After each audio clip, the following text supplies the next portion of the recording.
experiencing a thought with discourse. And it's Hakim Ziyech who puts the Atlas. In a world where power shakes with every headline. In a nation full of questions. In a world filled with noise, the truth needs a voice. The policies that shapes our world and the economy that determines our future. Every hour, every day, the grapevine keeps buzzing. And together, we are committed to telling the stories that shape our world because your voice is our focus. Don't forget, our voice matters the most. Let us come together and share our concerns.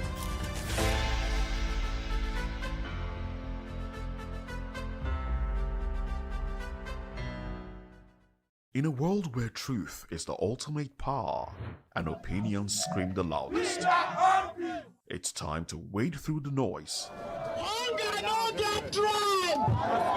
Hunger no get religion! And scan the human interest and trending topics that matter. Stay tuned to The Issues, your plug to the stories making the buzz, from politics to science and technology, social justice, and more. Let's tackle the tough questions and expose the truth. The Issues on Voice of the People Television, Mondays to Fridays, 8 to 9 p.m. The Issues. Don't just react. Understand.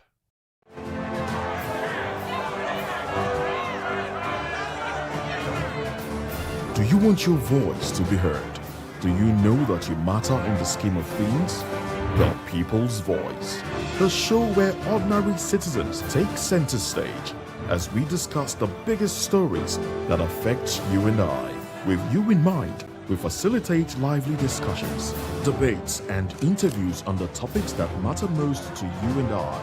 From social justice to economic empowerment, education to healthcare, governance, and more. Tackling tough topics and amplifying your voice. Join the conversation and make your voice count. The People's Voice. Make your voice count. Are you ready for the extraordinary? Something big is happening on your screen. Introducing VOTV. Now streaming on SLTV channel 264. From breaking news to captivating conversations, news analysis, giving you all sides to the story. We bring in-depth discussions on the issues that matter, from politics to sports, entertainment, and lifestyle. VOPTV on SLTV channel 264. Join us as we redefine what television means to you. Voice of the People Television, VOPTV. Now you have more than a voice.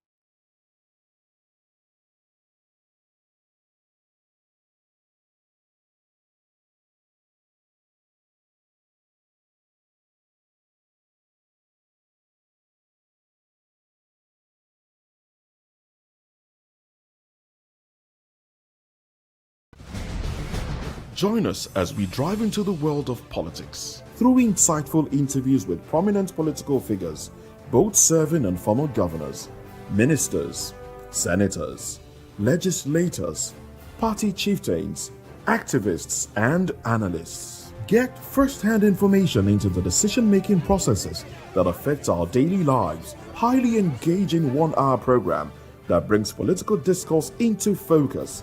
I am Chukwuma Okoro. Political Lens, Monday through Friday, 6 to 7 p.m. Join us. In a world where truth is the ultimate power and opinions scream the loudest, it's time to wade through the noise. Hunger no get tribe! Hunger no get religion! And scan the human interest and trending topics that matter. Stay tuned to The Issues, your plug to the stories making the buzz, from politics to science and technology, social justice, and more. Let's tackle the tough questions and expose the truth. The Issues on Voice of the People Television, Mondays to Fridays, 8 to 9 p.m. The issues. Don't just react. Understand. In a world where power shapes with every headline, In a nation full of questions. in a world filled with noise, the truth needs a voice. The policies that shapes our world and the economy that determines our future. Every hour, every day, the grapevine keeps buzzing. And together, we are committed to telling the stories that shape our world because your voice is our focus. Don't forget, our voice matters the most. Let us come together and share our concerns.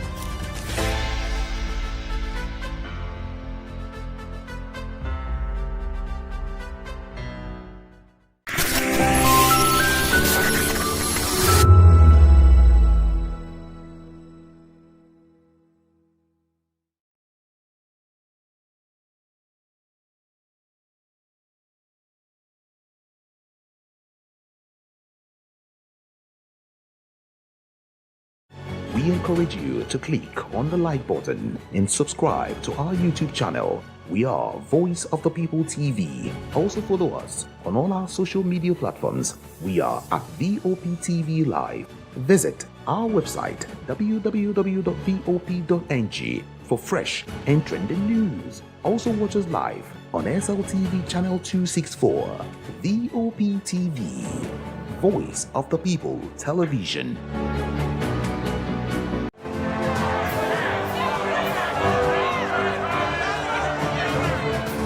Do you want your voice to be heard? Do you know that you matter in the scheme of things? The People's Voice, the show where ordinary citizens take center stage as we discuss the biggest stories that affect you and I. With you in mind, we facilitate lively discussions, debates, and interviews on the topics that matter most to you and I.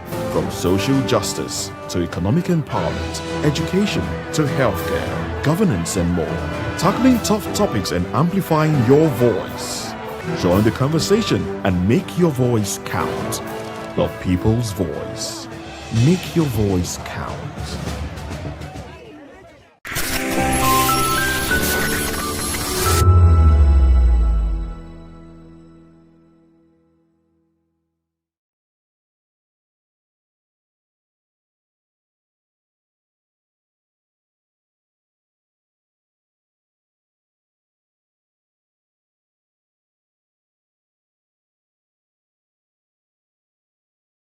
Science and technology, social justice, and more. Let's tackle the tough questions and expose the truth. The issues. On Voice of the People Television. Don't just react. Understand. Do you want your voice to be heard? Do you know that you matter in the scheme of things? The People's Voice, the show where ordinary citizens take center stage as we discuss the biggest stories that affect you and I. With you in mind, we facilitate lively discussions, debates, and interviews on the topics that matter most to you and I. From social justice to economic empowerment, education to healthcare, governance, and more. Tackling tough topics and amplifying your voice. Join the conversation and make your voice count. The People's Voice. Make your voice count. That's awards, the razzmatazz, music, fashion, interviews, and more. Spotlight on Voice of the People Television. Let's feed you with all the juicy stories in the global entertainment space, bringing you the glitz and glamour as they hot. Stay tuned to Spotlight, 1 p.m. Monday to Friday. Spotlight on VOP TV. Entertainment like never before.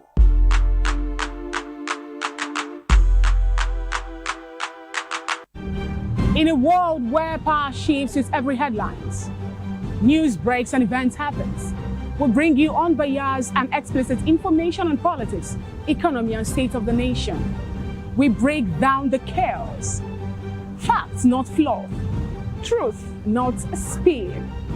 We discuss not just politics, but a glimpse into the future. Voice of the People Television. Now you have more than a voice.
Good morning and welcome to the Wednesday edition of VOP this morning. My name is Jane Ogoye, and as usual, it's a pleasure to be here with you. Today we have a lineup of interesting stories that would definitely, some will make you angry, some will make you, maybe you might even lose faith in Nigeria, but we are here to make sense of all of them. So let's go through what we have for today. Senate passes harmonized electoral bill 2026, retains electronic transmission of results with manual backup. ISWAP acquires 35 drones for battlefield advantage against the Nigerian military. And of course, Ecowas court has confronted Nigeria over failure to enforce his judgment. And I'm not here alone. I have Mr. Okoro. Good morning. Good morning, Jane. And good morning, Moses. Moses. Good morning. To you. Yes, good morning, Nigeria. Good morning, world. I am Moses Humphrey. Now let's get into some of the conversations that Nigerians are having. Now, the Southeast Renewed Hope Agenda has launched a free joint admissions and matriculation board registration exercise for 10,000 students in Ebonyi State. Now, the group said the initiative is part of President Bola Tinubu's broader youth empowerment and education reform drive. Belu Sochukwu Enwere, national coordinator of the group, spoke on Tuesday at the flag-off ceremony. Now, Enwere said the program is designed to remove financial barriers preventing students from accessing tertiary education by buying JAM form for them. According to him, the initiative aligns with Tinubu's Renewed Hope agenda, which prioritizes youth empowerment, educational advancement, and inclusive national development. Now, he said the free registration scheme demonstrates the administration's commitment to ensuring that qualified students are not denied the opportunity to sit for JAM due to financial constraints. Now, the coordinator referenced recent federal interventions in the education sector, including efforts to stabilize relations between the federal government and the Academic Staff Union of Universities, ASU. He cited the reported 40% salary increase for university lecturers as part of measures to strengthen tertiary education. Now, Enwere did not stop there. He also highlighted the introduction of the Nigerian Education Loan Fund, NEL Fund, which provides financial support to students seeking higher education. He described the scheme as a major step towards expanding access to academic opportunities nationwide. Yes, laudable, I will say, but you know, it's all in the realm of politics. You know, why can't these people purchase? Why can't parents purchase forms for their children? Because their financial capacity has been dwarfed. They don't have as much as they used to have.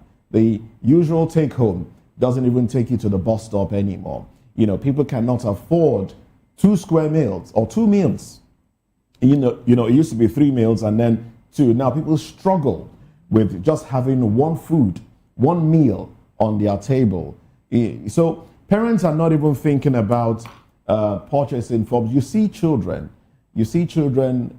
doing odd jobs just to be able to raise money for WAEC and JAM and the rest of them. So it is the pride of a parent to be able to say, look, I paid my child's way through school, all right? Now, when that is taken due to government policies, all right, and then government comes and gives the parent handouts, so the people will say, oh yes, this is what this administration did for us, so let's go out and vote for them. I think it's just manipulation. It's manipulating the people in a bad way. It's a terrible one, and I will not stand for this. You know, the people should be able to earn their way through life. Parents, give children, create some sort of, vocational thing that will allow people to earn their own living and be able to purchase things for themselves. It's, oh well. Oh well. Well, as far as I'm concerned, Nigerians don't need handouts. What Nigerians need is a thriving economy. Yeah. You know, the Igbo people happen to be a very hardworking group of people. You know, and the fact that you are giving out JAM forms, you know, you are paying JAM forms for students in the South. So 10,000 naira a piece for any student that wants to write JAM, and after that, the person passes JAM, he goes to university. Yeah. You push him to NEL Fund. And when he's done with his education, he comes out, there is no job for him. So how is he going to pay you the NEL Fund fee? You know, that is the unthinking irresponsibility of our politicians, especially people that are pliable, people that they use for all of this, it's not going to travel far. It's not going to travel far, as far as we know. You could do some kind of, projects for the southeastern communities in terms of building infrastructure. And like I said the other day, it's part of all efforts, by the ruling government, to cut into the slice, into the heart of the Southeast. That active, youthful population that is the asset of the Southeast, that is what they are trying to take away from probably some other person that will come up from the Southeast. And they say it's renewed hope agenda. Why concentrate on the Southeast in all of this? Why are they not going to the North too? We have, out of the millions of out-of-school children in Nigeria, a high percentage of them still come from the North. So why target the Southeast? So that clearly tells you, that clearly shows you, well, that is all in the realm of politics. And are they going to succeed? I doubt it, because the Southeasterners have a peculiar way, peculiar to the extent that sometimes they get emotional and sentimental about, if they like you, they like you. If they don't like you, they don't like you, and have demonstrated that several times, since 1999, even when they have one of their own on the ballot, and they feel, well, this person is not going to deliver, they shove that person aside, and they did it for Obasanjo, they even did it for Yar'Adua and Jonathan and all of that. So that is the spirit in the Southeast. I'm not sure that this is going to work. But the deeper side of it is that for the people that are doing it, they might be making their money somehow, But it's always curious to understand that anytime you want to destroy the Southeast politically, you also use the Southeasterners, and that is very concerning. I don't know, to a lot of people. Mr. Okoro, you just brought up something that has always baffled me.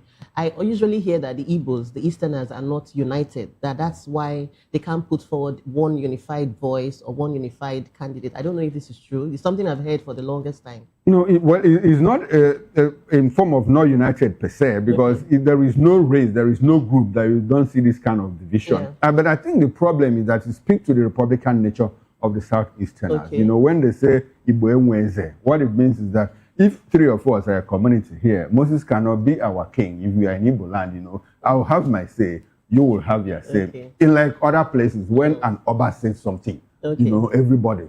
When an emir says something, everybody falls in line. But in the Southeast, so we have this kind of, it's an acephalous society, Republican. We have what we call the Omonna. When you come to the gathering, everybody we make decisions through consensus. People arrive and has a voice. So that is probably why it looks as if that the Igbos don't have unity. If you come to the Southwest, at some point, Afenifere was split into two. Afenifere, the old one, and the renewal. And if you go to the North, you have the ACF and the NEF. Some of them disagreeing at some point. So that is what it is about the South. But I'm sure you took it up from me when I said that when you want to destroy the Southeast, you use Southeasterners. I think it is prevalent. It is prevalent in the Southeast. And somehow isolated, because you very rarely find, a Yoruba man work against a Yoruba interest. It does happen, but rarely. But it is very common in the Southeast. Right. That is what it is. You're right. And I think that's one of the reasons why politicians always have their way. Yes, that's why it is easy for the Southeast to be always divided. I mean, look at Ohanese. We have two groups of Ohanese. Or even one saying, you can imagine all of that. But let's see how far this can go. Now let's move on. Okay, Jen, you want to say something? I just wanted to chip in to the first banter, which is what we are saying is just politics of generosity, which comes up around election periods. So we see free forms. Very soon we'll see free school uniforms. We'll see free buses. But it just begs the question because it's not tackling the root cause. Okay, just like Moses said, you buy them jam forms, right? They will write the exams. Of course, not everybody will pass. Not everybody will go into university. But it's not speaking to the root issues. Classrooms don't have lights. We still have a lot of graduates that have been churned out, yearly, even sent to NYSC. Most of them come to offices and they tell you they are not employable. You still have lecturers clamoring on one side. So it's not enough to just give these lifelines. Or they are not tackling the basic issue, the real issue. It's just begging the issue. And all of this is just to curry the favor of the Southeast or their constituents so that they can come back. Curry the favor of the people in general. Because like at the end of the day, we'll come back from where we left off. And very soon, we talked about very soon, you start seeing governors hawking. You start seeing them polishing shoes. Even senators. Even senators too. So anyway, let's move into another story, which is quite interesting. And in the Southeast again, the Enugu State Ministry of Culture and Tourism has commenced the arrest of suspected native doctors operating in different parts of the state in an operation backed by armed officers of the Nigeria Police Force, more like what Chukwuma Soludo did in Anambra. I think that guy is still in detention, up until this moment. Now, a video clip circulating on X shows a bus bearing the inscription of the Enugu State Ministry of Culture and Tourism alongside dozens of armed officers and ministry officials returning from a community with individuals suspected to be native doctors. Well, in the footage, one of the suspects was seen being dragged by security operatives, while another was handcuffed and escorted into the waiting bus. The man being dragged was heard speaking in Igbo, insisting that he had not committed any crime. However, another voice in the background of the video accused native doctors of allegedly using spiritual powers to harm people. The development has sparked reactions online, with some residents questioning the targeting of traditional spiritual practitioners, while others have called for stricter regulation of alleged ritual-related activities in the Southeast. I will just say a little here and hand it over to Moses, because Moses is a social crusader. He understands all of these things. Set up. So, Set up. So, no, it's not set up. He's a social crusader. I like the way he does it about scones, youth and all of that. Now, what bothers me in all of this is within the realms of legality, somebody that is a traditional medicine man, I mean, in our laws, do they recognize voodoo practices? Is it against the law and all of that? Charms and amulets, are they against the law? To be very honest, I have not checked that up, But I do know that in court, voodoo is not admissible as evidence. So if you go to arrest someone now and say he's a traditional medicine man, traditional native doctor, I don't know whether we have provisions in the law that accommodates you, in doing that. But I do know that if you are arrested for ritual, then that is a different thing, which is killing, which is murder. So on what grounds are they arresting these people? But all that said, the problem is that there's a lot of rituals going on in society, not just in the Southeast. Yeah. Among young men, young men, students, all of them, they want to do. You're not hitting the nail. Money rituals. Money. I mean, what will you do ritual? Will you do ritual to do what again? Yes, they do others. To do what? Okay, love charm. To win a woman's love. They do a lot of other things. A lot of or rituals. to get into political office. Okay, into political office. Now that we are nearing 2027, Exactly. desperation and all of that. They do rituals to protect themselves against harm, against gunshots and machete attacks. Okay, so that's why I said ritual. So but I'm happy that we are breaking it down now. It's a whole and it's common among the youths. Young men. You see a lot of videos out there, viral videos, where a young man suddenly comes into the street, goes naked, and he's gone bonkers, probably because the thing failed in the process, and probably he wanted to, and they come and dump young women on the street, naked, because they had used them at one point. We also see students that kill their girlfriends for money rituals. There was a story of a young man, who was killed by 3 of his friends because they went to Babalawo. What did Babalawo say? Babalawo said, go and bring the heart of your friend. And he just used it to chase them away so that they will not come back. So the Babalawo, when he saw them bring the heart, the man took off himself. He took off. And the police arrested the 3 young men because they killed their own friend to bring his heart to the Babalawo for ritual, monument. He didn't think they would have the heart to do it. To do it. He didn't think that they will have the heart. That they will have the heart to bring the heart of their friend. And they did it. So it's quite unfortunate. It's unfortunate, over really. to you, please. Educate us. Well, you've said a lot already. And it's unfortunate that ritual killings and all of those kind of things has become prevalent in our society. And I'll take it back to Nollywood, the beginning of Nollywood and those era. I mean, at that time, it became a thing in movies. You see a rich man, usually played by Kanayo or Kanayo, and you don't look at him a certain way because he's a voodoo man and he made his money doing ritual killings. You see them portray some cult sect, a rich person dies, and you see all of that. Now, all of that seeped into our society gradually, and it has become a norm, especially for a generation of young men and women who feel the system has been rigged against them. They can't make it in life if they don't go that way. All right, they don't see hard work as the in thing. They see an approach to quick money as the best way to go. So, ritual killing. The land has been soiled with so much blood. Now, I don't have a problem with herbalists, as some of them are, because they use herbs, they use, they have knowledge of herbs and all these things, and they can use it for good or for bad, whichever one you want to. In other climes, you have witch doctors that people go to for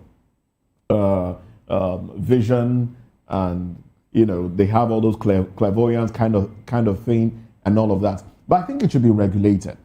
I think we should have a system where, if you are a witch doctor, you should belong to an association where your activities can be regulated. We have alphas too that do these things. All right, the activities should be regulated. The issue of killing, spilling blood for money. Now that is where I think government is trying to clamp down these individuals, because we started seeing adverts on social media, on Facebook. You open your Facebook page, you see an individual telling you that, look, his profile picture is a heap of money. He tells you, look, you can come and he'll make you rich. And then you start to wonder. And then you go to visit the person and you wonder, is he rich? If he's rich, will he be living in the bush corner somewhere? Will he wear tattered clothing? But our young people don't see it that way. They feel, let me just get as much money as I want, live, even if it's a short life, but enjoy the life that I live. So it goes beyond clamping down on witch doctors or ritualists and the rest of it. It goes beyond that. There should be some sort of reorientation. And I would love our movie industry to join the campaign. Now they've moved away from ritual killings in movies to preaching love and heartbreak. No, we should go back and tell people how these things don't work. And it's not enough if you make a movie and then you show from the beginning, the guy becomes rich doing terrible things. And then somewhere 5 minutes to the end of the movie, you now show the repercussion. No. Let the repercussion be shown from the very beginning. Stories should be rejigged, tweaked in such a way that people will see the repercussion of these things. And maybe we will be able to save generations, that are coming after us if we do that. I agree with you, but I also think, I really share your sentiment. I also think we're also dealing with the monsters we made here, because this is a society that does not really reward hard work. Let's even bring it down. You will see the best graduating students of, let's say, Unilag being given maybe 1 million.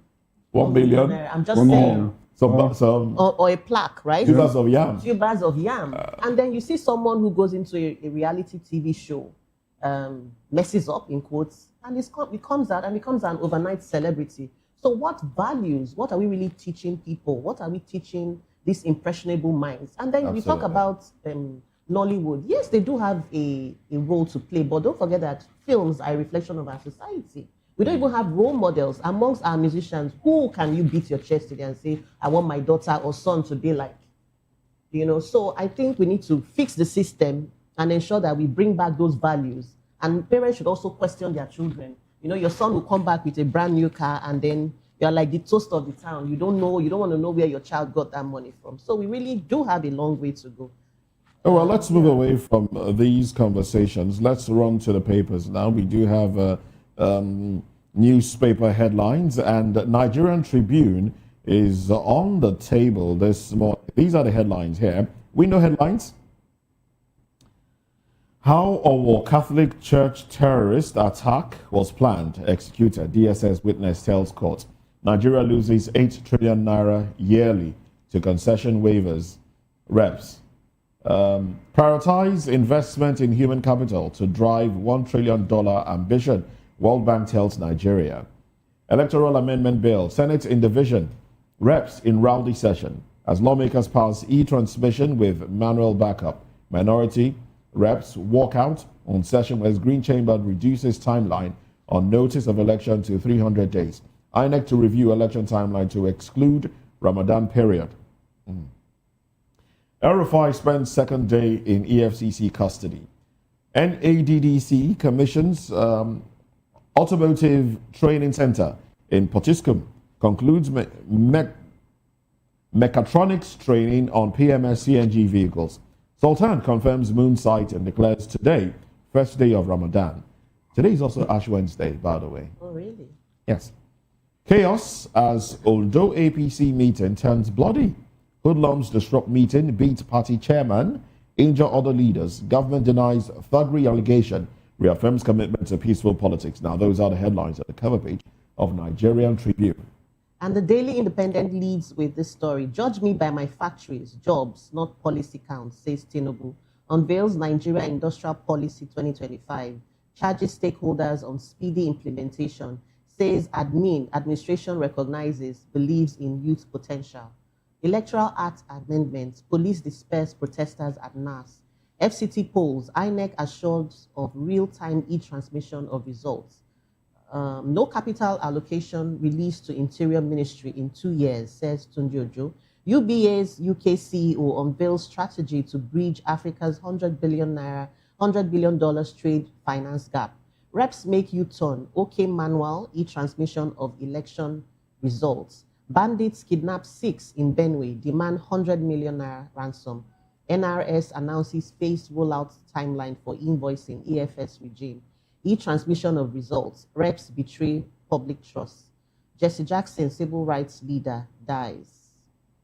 Now, let's quickly run through the Vanguard newspaper. On top of the window headlines, manufacturers, agri sector face up to 60% interest rates. That's the Vanguard newspaper. Now, the window headlines. Release Kanu or return him to Kenya. Southeast monarch tells Tinubu. No equivalence between Kanu and Igboho. That's coming from the presidency. Lent, Ramadan begin today. Tinubu, Trump, Harris, others mourn as U.S. civil rights leader Jesse Jackson dies at 84. Well, our hearts go out to the family of the Jacksons. More stories. Now, the big story, 2027. Reps cave in, back Senate on Electoral Act amendment with so many riders there. Minority caucus stage walkout over adoption of manual electronic transmission of results. Police tear gas protesters at National Assembly. Labour, civil society demand mandatory e-transmission. Senate reduces election notice to 300 days to enable INEC adjust timetable. Amaechi, opposition leaders merely grandstanding. That's coming from Nyesom Wike, FCT minister. Tinubu unveils Nigeria industrial policy, demands speedy implementation. More stories from the Vanguard newspaper. Dangote signs $400 million equipment deal to fast-track refinery expansion. Armed men abduct 6 travelers on Makurdi-Naka Road, demand 100 million naira ransom. Nigeria, others ignore our judgment, Ecowas court laments. And that's it from the Vanguard newspaper. And that's pretty how far we can go on newspaper headlines. We'll return at 10 o'clock for extended review of newspaper headlines and inside stories. We'll go on a short break now. And when we return, Senate passes Harmonized Electoral Bill 2026, returns electronic transmission of results with manual backup. Join us again, we'll be right back.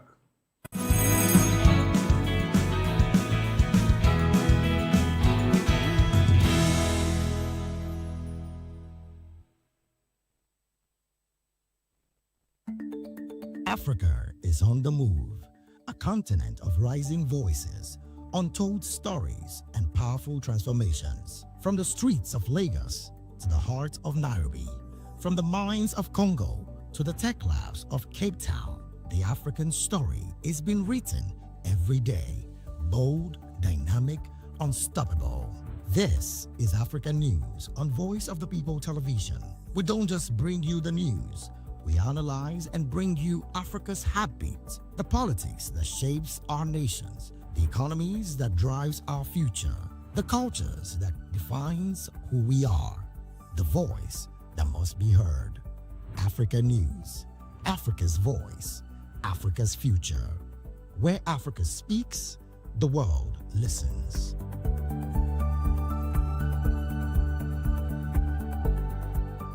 From the views on the street, we go to bed empty hunger, to the blaring horns of a hustling city. The loudest voices of the common man got a medium to be heard. This particular administration, they were coming unprepared. It's not a bad thing to renovate the president's law. Through top-notch programming, unbiased reportage of news, sports, business, entertainment, and cultural documentaries, Voice of the People 90.3 FM became a symbol for 21st century media.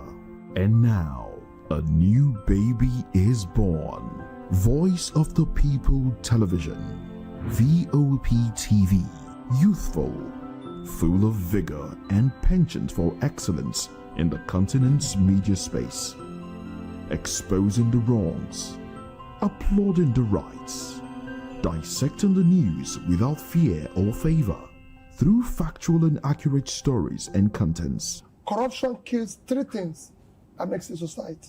Representing the interests of the people and giving them a voice. Voice of the People TV is here to stay towards building a fair society. VOP TV, Voice of the People Television, truly a voice for the people. Voice of the people, you can hear me now. My name is Patrick Doyle, and I wish that you continue to echo the voices of the people. Big up VOP TV.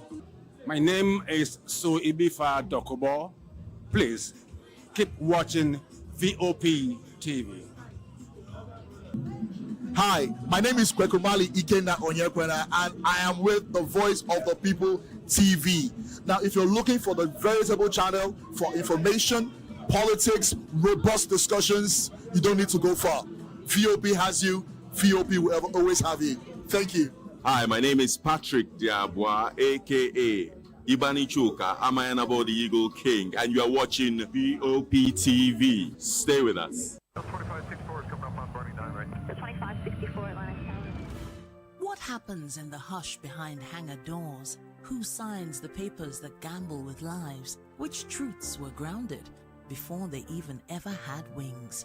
If you've ever buckled a seatbelt at 30,000 feet, if you've ever stared out of that tiny window and wondered who's really in control of the skies, it isn't just flight, it's power, it's politics, it's pressure sealed in steel. We're peeling back the clouds from runway risks to sky-high secrets. We're diving deep where most dare not to look. Aviation Scope, every Sunday at 7 p.m. only on Voice of the People TV. We don't just report, we reveal. We don't just ask, we uncover. Because when it comes to the skies, ignorance is turbulence. Aviation Scope, the sky isn't the limit, it's just the beginning. Good evening, Africa. My name is Bamakore, actor, model, producer, and I'm giving a big shout out to VOP TV, man. Keep watching. Don't change the dial. Thank you and God bless you. My name is AY, and of course, I represent the voice of the people, and that's why I'm on VOP. AY say so. Hi everyone, it's your girl Miriam Tima from the Real Housewives of Lagos and the Real Housewives Ultimate Girls Trip Africa. Shout out to VOP, the voice of the people. You already know. Stay tuned, keep watching. And don't forget, VOP is the best. All right, hello, it's a boy that's shaking the man fine back with Melanie Poppy Black Skin Boy. This is VOP TV. If you're not watching VOP, I don't know why you're watching. Maybe you're watching your weights.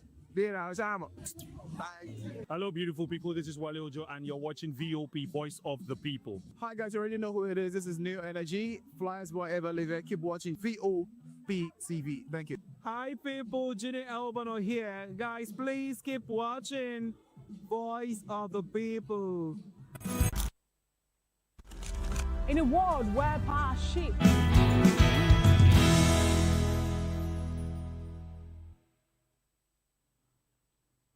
welcome back. This is VOP This Morning. The Senate on Tuesday passed the Electoral Act 2022, Repeal and Reenactment Bill 2026, returning the provisions for electronic transmission of results, while including a fallback clause for the manual transmission if the system fails. Well, before the passage, the upper chamber witnessed a rowdy session over Clause 60, following a demand for a division raised by Senator Enyina Abaribe, senator representing Abia South Senatorial District. While the Senate President Godswill Akpabio initially stated he believed the demand had been withdrawn, prompting immediate objections from opposition senators.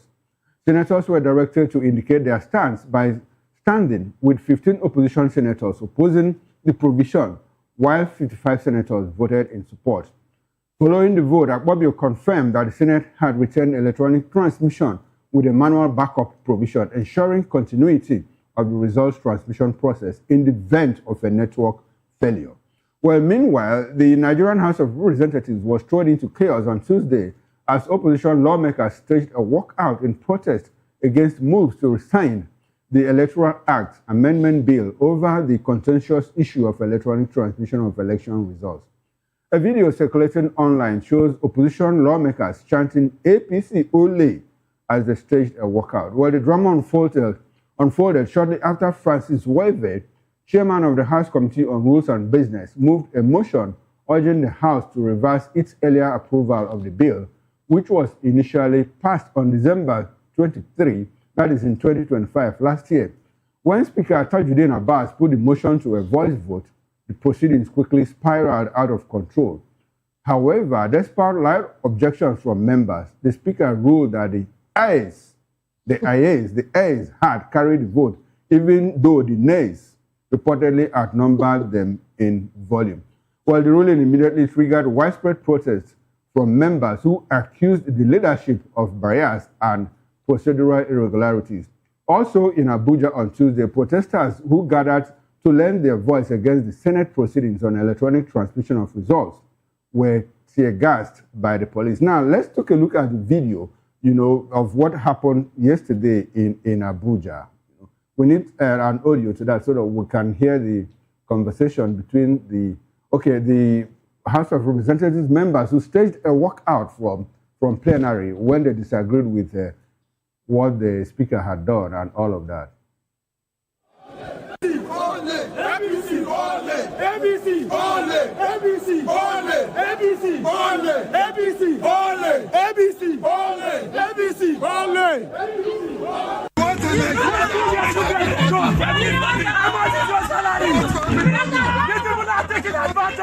You are a madman! You are killing for you did that tear gas, you are a madman! We are fighting for that You are shooting at us! You are shooting at us! You are shooting at us! Why did you do so? Why did you do so? Why did you people do so?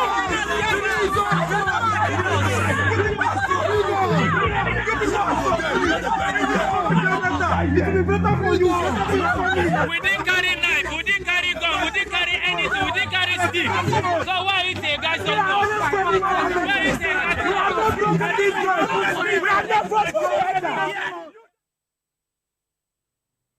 Yeah, and now there you have them. Two clips, two video clips. One from the House of Representatives where opposition members had to stage a walkout shouting APC, Ole, and all of that. And in the front of the presence of the National Assembly, protesters, who were barricaded, they were prevented from accessing the National Assembly. Well, let's bring in our guests. We've been joined in the studio here in Lagos, where we are broadcasting from, by Darlington Agomo. Agomo is a lawyer and political affairs analyst.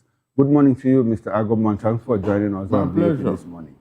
And beside him, we have Mr. Somi Oranta. Mr. Oranta is a philosopher. He's an author and business entrepreneur, as well as a political affairs analyst. Good morning, sir, and good to have you on VOP this morning.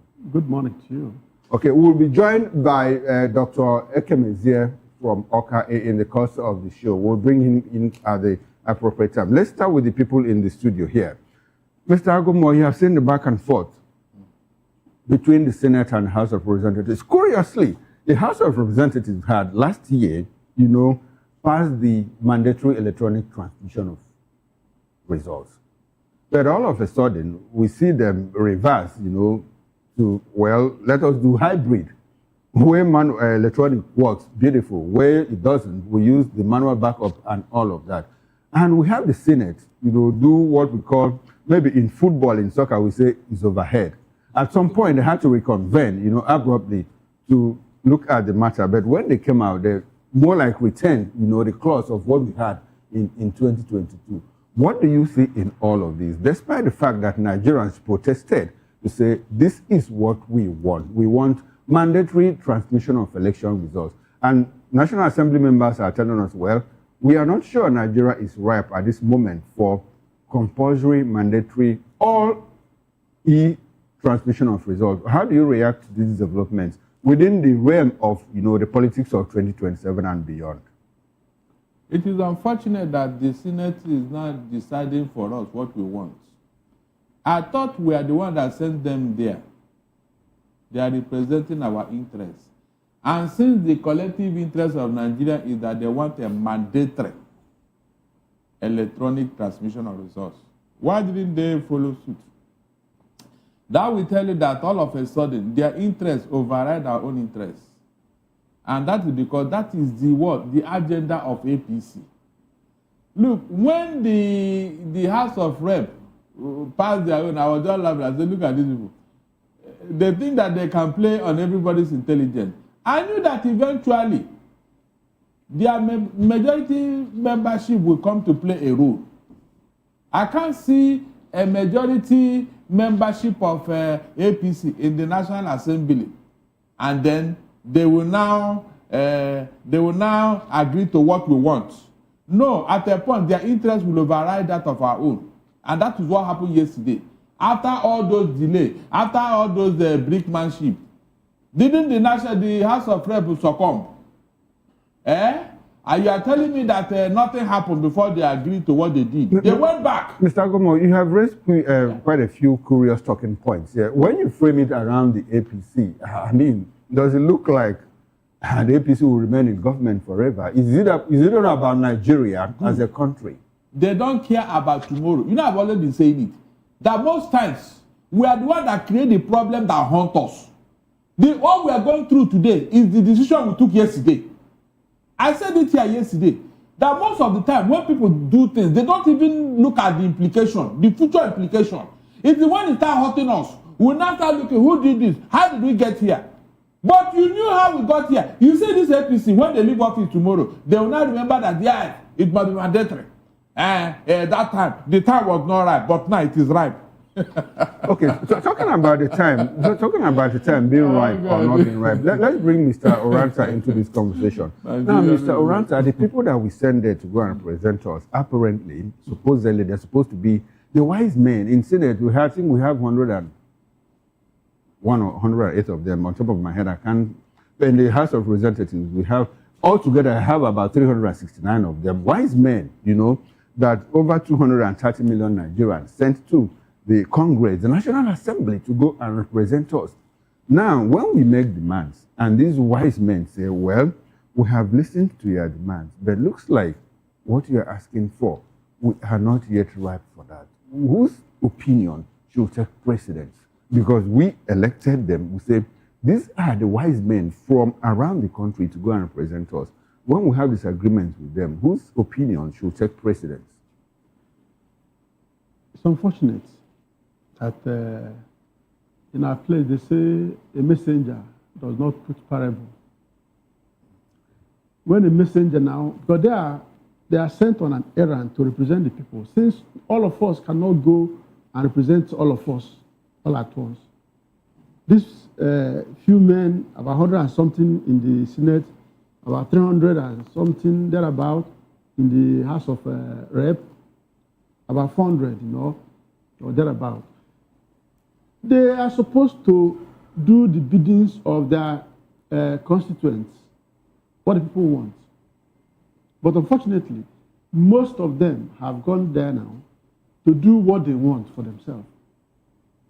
But you see, while we are, the most important thing here is to preserve the sanctity of the ballot, to ensure that at the polling units or polling booths, that 100 or 20 or 200 did not become 20,000.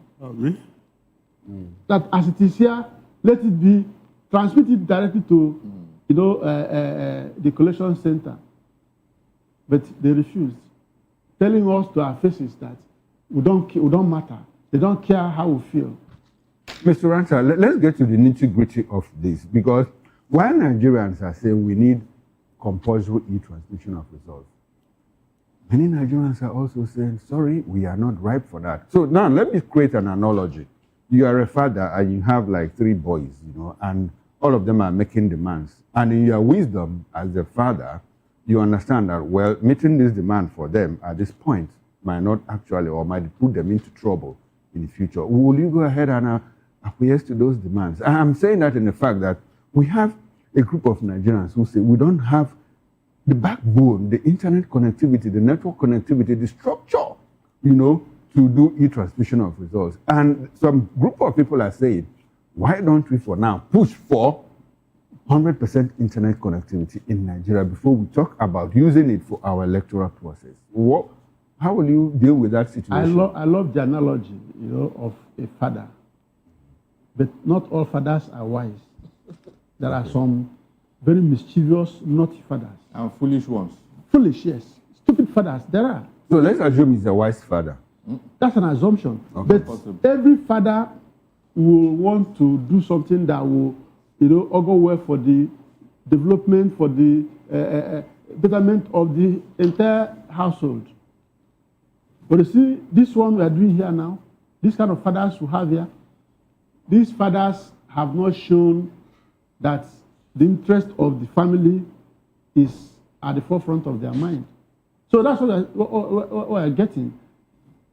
Look, to give us, who will tell you, is there any corner in Nigeria where you go to that do not have POS? No village, that's POS. So that is not the reason. Even INEC have also said that they can do it. For different quarters, they said, look, it's possible. That even when this thing is just like WhatsApp, when you send a message on WhatsApp, it will go, maybe it will not drop. Maybe there's no network. The moment you get to where there's network, the thing will immediately drop. It will deliver. So there is no issue about public good here. It is selfishness, self-centeredness, how to manipulate the system, creating, a leeway so that you can have your way. But we have to remember that, look, the whole world are watching what is happening. And any nation that cannot determine who rules over their affairs, who superintends over their affairs, such a nation cannot be taken seriously within the committee of civilized, well-off nations. So that's why any nation that continues in the way we are going will continue to be backward, retrogressing. Did you know that Nigeria is not recorded as a developing nation? Because when you see the actions we are putting up, it does not qualify us as a developing nation. And for how many years now? 60-something years of independence. And we are still, you take one step forward, you take 10 steps backward. When are we going to get out of the wood? All right. Mr. Agweno, the loophole in our Electoral Act is that section 60 that says that the manual becomes a backup in case electronic fails. So in a high-stakes election, like 2027 election, who determines if a system has failed? And then how are we sure that they will not manually switch off in some areas where a particular candidate seems to be winning? How do we even ensure that we limit that rigging as much as possible? Exactly. Because, in fact, this particular point you raised, I was thinking the opposition will go there. That before you can go to manual transmission, there would have been overriding evidence convincingly. I mean, the opposition should be made aware that, yes, we don't have any choice than to use manual. The system would have provided all the evidence you need to go for manual transmission. Not just on your own, like Mahmoud Yakubu did. On a particular election, that's the presidential election, there was a glitch. These are the provisions they would have used to safeguard the system. Because this manual, I don't know why they insist on it, because manual is subject to manipulation. Look at the word manual manipulation. Manual manipulation. So it is possible. It is not beyond this APC to do this. The same thing. Mr. Gomo, some people also believe that electronics there's a possibility it could be manipulated. I mean, beside the instance of the hack into the phone conversation of our NSA. Please, let us not go cross the bridge before we get there. Let us try what is possible before we start thinking of what is impossible. When you make your transaction with your bank, does your money go to another place? Is it not where you send it that you go to? Some of them, there are failed transactions that you need to go to bank, and they will tell you they are going to refund in 8 days. Listen, except you do not put the correct account number. That is when it will now go to Moses' account. No, sir, did you hear what I said? But if you put the right... Mr. Agomo, did you hear what I said? At some point, you initiate a transfer. They debit you, they don't credit the recipient. And now, both of you, either of you has to go to the... In fact, the initiator has to go to the bank. And the bank will tell you, it will take us 8 days to reverse that money into your account. Not on this election issue. No, now you cited the instance of electronic transfer of money. This one is election matter. It takes precedence over every other thing. All you needed to do is simple. Tell the network. Tell the network, for the purpose of this election, this is what we want. And they will do it. Engineers have come out to debunk the position of the National Assembly, saying that look, these things can be transmitted with as little network as possible. I'm telling you, we beat ourselves. We beat us. Yeah, but they have their reasons. Well, let's take this conversation to our virtual guest. Now we have Dr. Ekemezie, Dennis Ekemezie, joining the conversation. Good morning to you, Doctor. Good morning, sir. Good to have you join the conversation. Yes. You were going to say something. Happy? Glad being here with you again. Is it happy Lent? You were going to say something. I wanted to get that. Taken off. Yeah. Okay. Happy Lent. Yes. Okay. We are, we are always happy. We are happy people. Thank you very much. If it's Sunday, we say Happy Sunday. If it's Monday, we say Happy Monday. So, seeing what... Remember, on Sundays, there's no Lent. Okay, no, I'm just saying, since you started with Happy Ash Wednesday or Happy Moon Sighting for the Muslims, are you happy with the position of the National Assembly yesterday? Should we say Happy Deliberation, Happy Plenary?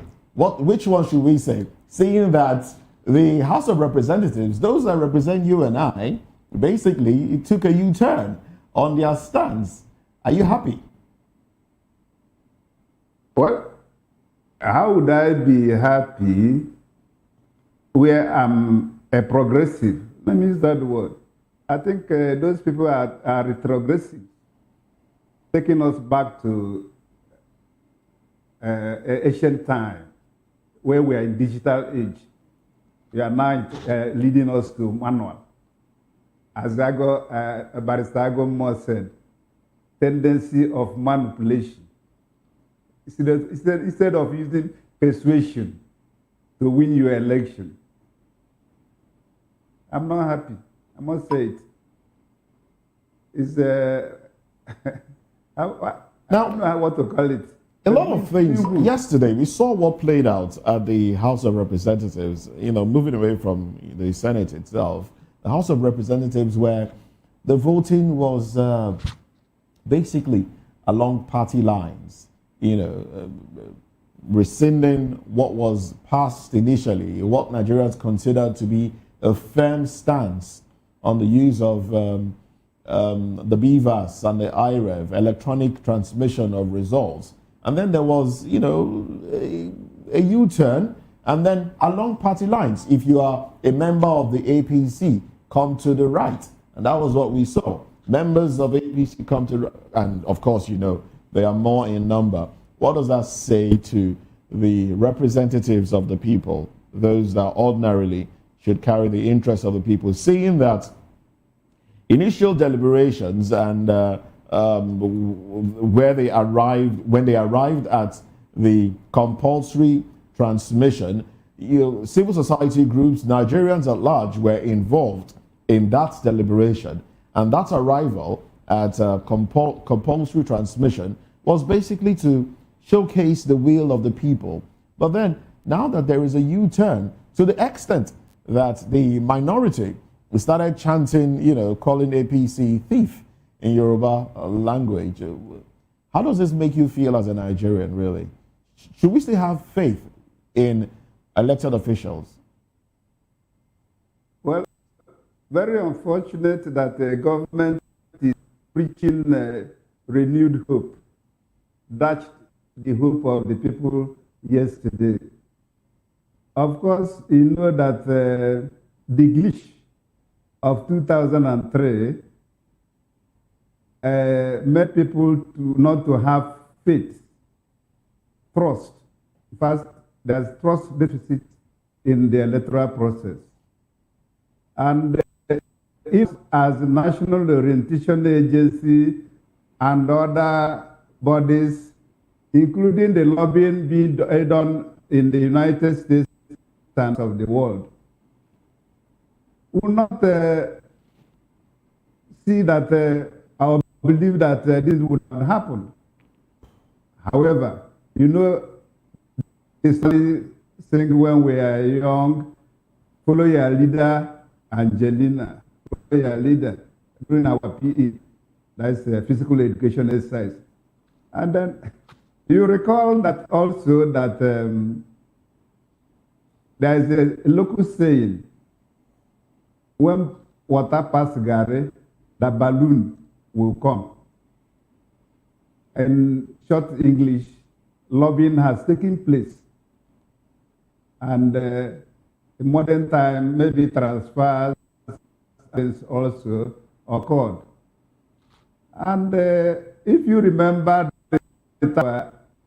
acted as a powerful MPP leader, you must not go against the party line.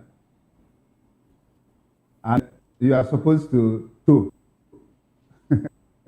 your leader. What happened yesterday? We seem to have a problem with the network. Your words are being chopped off. It goes back to it for us to evaluate people in the national elected by. I'm sorry, Dr. Dennis Ekemeze, we are not getting the full substance of what you're putting out because of the poor network. You know, I don't know if this buttresses the point of the Senate in all of this, but you know, I really cannot say. Let's bring it back to the studio now. Mr. Uranta, the protest, there was a protest at the gate of the National Assembly yesterday. Nigerians were saying, look, don't take us for granted. This is what we want. How much of this, if this goes on to be passed into law, if the president appends his signature to this, how much of this will affect voter apathy? Will it? Well, I think we don't know exactly what will happen. Do you think the protest will make an impact? It has not the made pushback. It has not made any impact. It hasn't made any impact. These guys feel that they are all wise and they are omnipotent, omniscient, and omnipresent. So it feels like they don't care about the people. They don't care about us. But the thing is that. But the people are more in number than about 400 something individuals. They don't care. 360 from the House of Reps, 109 from the Senate. They have the power of coercion. The power of coercion is with them. You know, so they can order the police, they can order. You see the way that they were shooting the tear gassing the people. So they don't care. But a word of advice, they have to be careful. Politicians don't learn. They don't learn. The politicians don't learn. A word of advice, they have to be careful. Barrister, before we let you go, yes. Now, this back and forth, what happened in the National Assembly, you know, regarding the e-transmission of these results, of election results, and you have framed it around the APC. Now, how does that portray the APC as an administration, in this particular administration, especially with the fact that Nigerians have mounted protests within the presence of the National Assembly to say, no, this is what we want, and they are defied Nigerians. Do you think that the president will return to the National Assembly and say, why don't you just, you know, respond to the yearnings of Nigerians? Is it something you think that the president can do? He can never do that. He doesn't have the character of somebody who can do that. In fact, he's as happy as anybody with what has happened now. He's very, very happy. He's comfortable with it. Because there is no other way APC can win an election except through this means. There's no other way. So he is very, very comfortable with what has happened. But now it's left for Nigerians. You know, when you dare a person, you will now know whether that person is determined or not. Yes, by 2027, during the election proper, Nigerians will come out and tell APC that no, we are not fools. Yes. But this president has also demonstrated some kind of having a listening ear. When he appointed, when he made the clemency, and Nigerians rejected it, what did he do? He called it, he recalled the names and... Mr. Okoro. Yes, sir. Whom did he pardon? Who are those people he pardoned? You have started this morning. No? What have I started? I just started an innocent You have started. I think you are the one starting now. No, you are the one. Why do you remind me of such a thing? Who did he pardon? But the president recalled that list. Really? And what happened at the end of the day? And he dropped some of the names. Yeah, if you pardon your friends, how is that a celebration? Hold on. If you pardon your friends, how is that a celebration? Tell me. Please. There are people that are inside that place that ought not to be there. Why didn't you ask them to go home? You selected, please don't go there. The other thing that we did was we said we didn't want. Did you go back on them? The other important thing that will impact So you don't consider him a listening man? Listen, who did? You don't think he listens to the people? Has he been listening to you? Yes. Why did you tell him that he listened? When we complain about the policies put forward. Are you serious? The president. What are the policies? I'm thinking of something that will impact on the generality of Nigeria, not what will impact on you. Don't go and tell him that you want this, and when you do a favor to you, you come and impose it on me. No. Barrister, I think away from the electronic transmission and the backup, don't you think Nigeria should also probe this Electoral Act deeply? Because one of the interesting finds I found out was that on the Electoral Act, a single individual is allowed to donate as much as 500 million naira to a candidate sitting for an election. Don't you think this allows, though we know, but don't you think this would continue to breed that culture of godfatherism? Look, it will never end. That amount is just a token with what we are hearing from Adeleke. Adeleke has been all over the place crying that the government and the federal collected as far as 500 billion. And it's okay, nobody has given him. And he's under pressure. Are you not, from a governor, direct from a governor, why can't APC challenge him if he's talking lies? So this thing you are just talking, this is a token. I've said it here that this election that is coming in 2027 may be the most expensive election in the whole world. Oh well. From the indication, it will be the most expensive. And if we cannot find out where that 210 trillion naira is, then we are doomed. All right, thank you very much, Mr. Darlington Agumo, lawyer and public affairs commentator. Thank you also, Mr. Somi Ranta, a public affairs commentator, and Dr. Dennis Ekimize, who joined us virtually. Now we'll move away from this conversation. ISWAP acquires 35 drones for battlefield advantage against Nigerian military.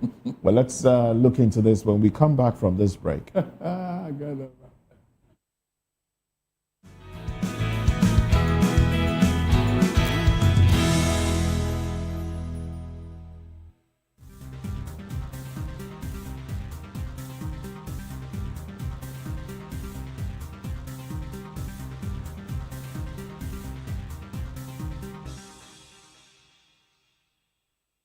Mr. Familoni, and here's to VOTV.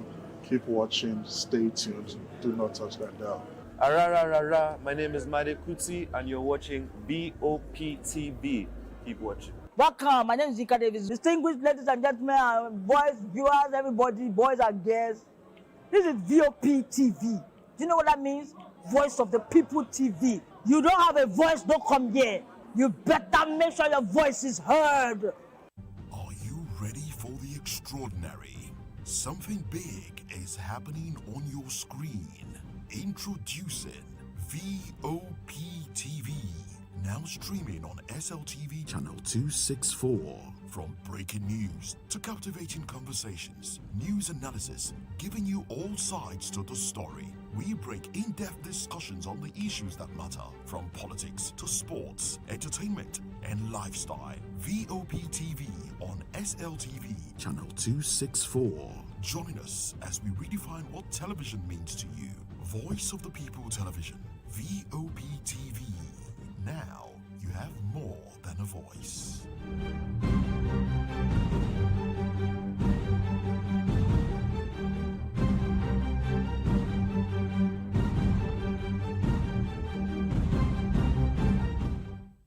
In a world where truth is the ultimate power and opinions scream the loudest, it's time to wade through the noise.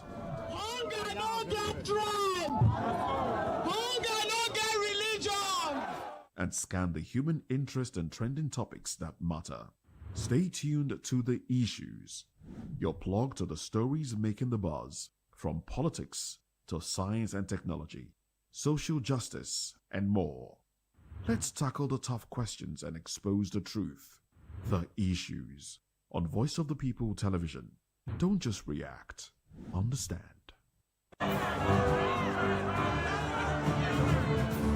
Do you want your voice to be heard?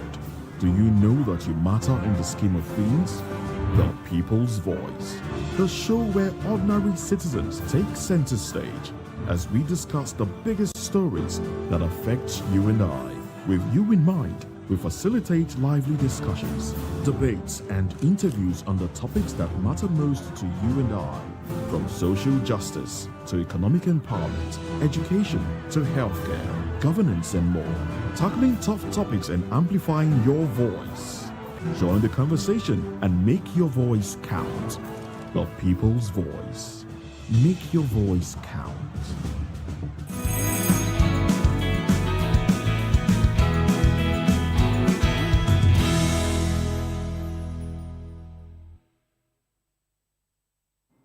Well, thank you very much for staying with us. Now, let's do another conversation. A troubling one, I must say.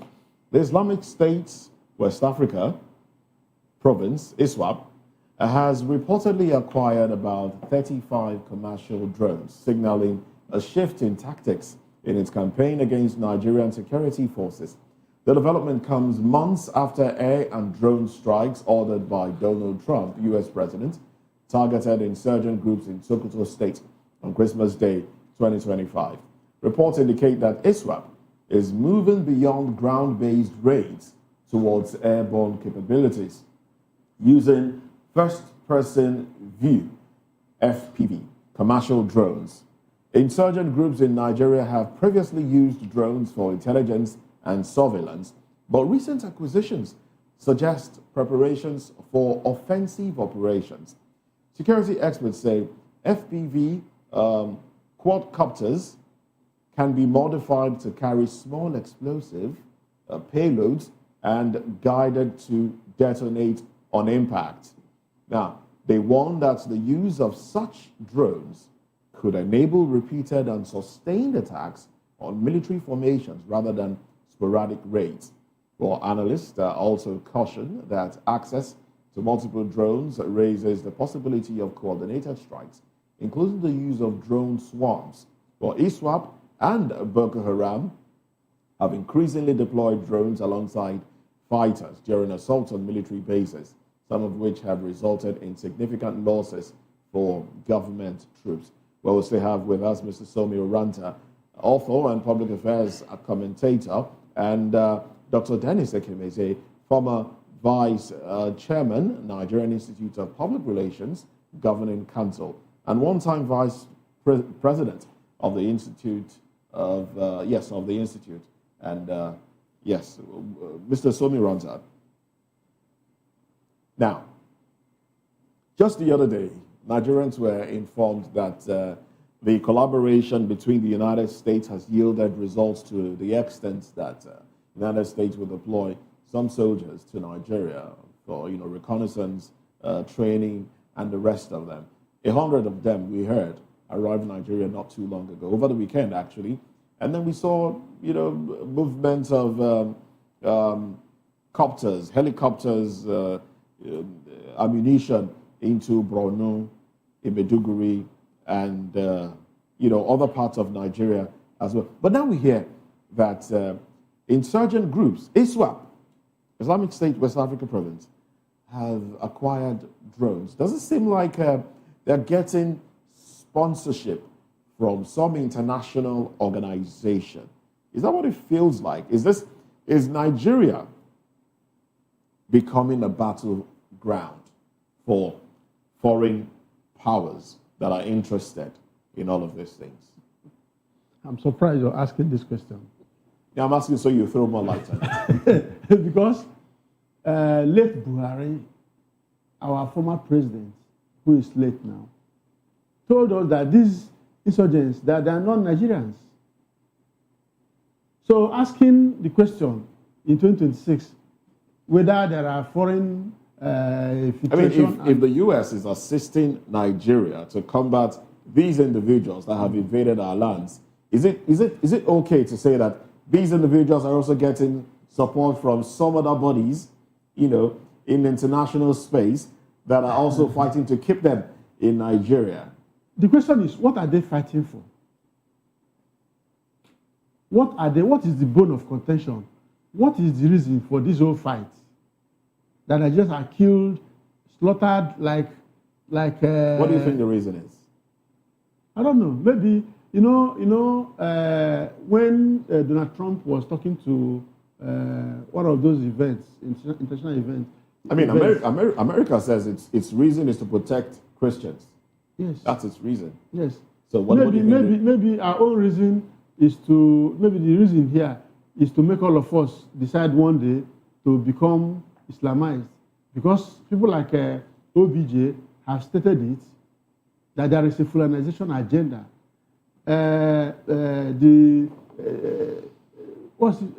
This man too, who was defense minister, T.Y. Danjuma, also stated it, that the armed forces, most of them are colluding with the bandits against the interest of Nigerians, that we should protect ourselves, even though they didn't tell us how we can protect ourselves. The thing is that we are seeing that government is not interested in fighting these people. And let them be careful so that they don't allow Americans to get, any American soul to get caught up in this whole shenanigan. What do you think will happen if that happens? Well, I wouldn't know, but it's not going to augur well for Nigerians. It will not augur well for Nigerians. For Nigeria and Nigerians. If an American because is affected. this game we are playing, the government have not shown any seriousness that they want to stop this rubbish from continuing. This orgy of violence, of killing Nigerians without cause, without consequences. Governments obviously seemed overwhelmed, and so they accepted help from America. Isn't that something? The help, they were compelled to accept the help. Yeah, they were compelled. Mr. Aranta, we are talking about 35 drones here. We do know that the security at the borders and all of that can be porous. But how is it possible for 35 drones to be transported maybe via road or even by air without any security alerts? How is that possible? You see, and then the details of the specifications of these drones are even scary and mind-boggling. How is it possible that all of this happens? The time of Ebele Jonathan, he has said that there are Boko Haram members in his cabinet. Check it. That was before 2015. Today, we have people who have been accused by top people in government to be sympathizers, to be enablers of terrorism, and they're in government. So asking these questions, I don't know how to answer. Mr. Ranta, let's return to the issue of government's sincerity. You said that the government is not interested in fighting this. None at all. But the government is collaborating with the United States of America. I said they are compelled to accept the American intervention. Okay, so it's an issue of capacity, lack of capacity. It is not capacity. It's not about capacity. It's about political will and sincerity of purpose. Because, look, have they stopped that policy, that obnoxious policy of de-radicalization, that those that they have, the military, have managed to apprehend? That policy that they say they want to de-radicalize them, and then they will reintegrate them into the system. That they will pay them money from Nigerian taxpayers' money, the sweat of Nigerians, and these people will be taken care of, giving them money.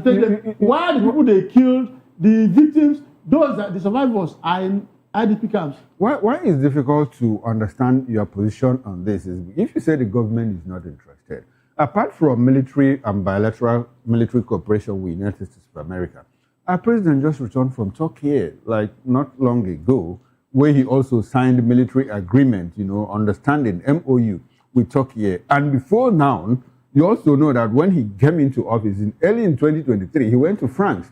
And there was an MOU on military cooperation between Nigeria and France, all geared towards fighting insecurity. So if you put all of these things together, will you still say that the government is not interested in fighting insecurity in Nigeria? Well, the government went to Turkey, just the way Sheikh Ahmed Gumi, instructed or suggested or whatever. You see, the issue is that I keep saying that we are not interested in stopping this whole thing. Because if that is happening, if we were serious, government would have cancelled those policies. Government would have started showing us that those fifth columnists in the military would have been weeded off, made it public. The list delivered by UAE, which they say Malami has, they should have brought it out, get Malami to release the list, if that is, or they go back to the UAE and get the list.